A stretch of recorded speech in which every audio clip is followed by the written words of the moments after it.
前辈，这个月出现了不少黄头鹿和白尾八哥，看来下个月也是他们的主场哦。不，这你就太天真了。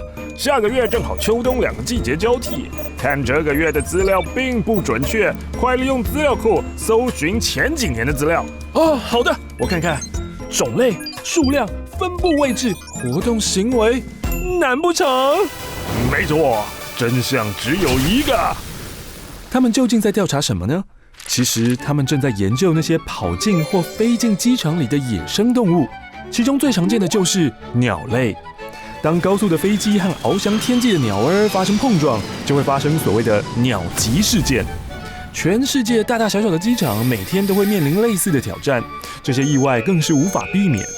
根据统计，大约有90%的鸟击事件发生在机场和机场附近的空域。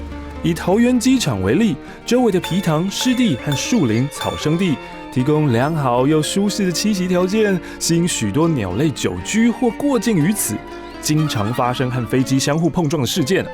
万一鸟儿撞击挡风玻璃，或飞进涡轮风扇里，造成引擎损坏，甚至会产生飞行安全上的问题。究竟该如何避免鸟击发生呢？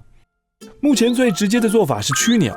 机场的航务师和航警会在每天早上6点到8点、下午4点到6点定期到跑道附近驱鸟。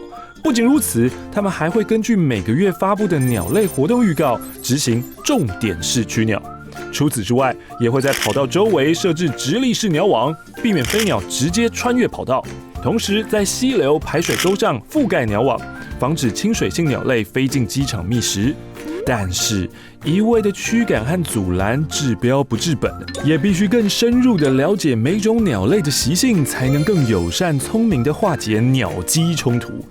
因此，每年桃园机场都会和鸟类专家合作，调查机场内的鸟种、数量、位置分布和活动行为，同时和民间公司合作调查虫相，整理观测记录，制作成鸟相资料库。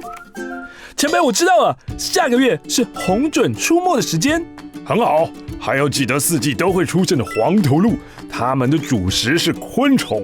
鸟相资料库从鸟类的习性与食性出发，如果能更深入了解鸟类与环境间的关系，就能预期鸟儿可能出现的时间、季节，及早研拟应对策略。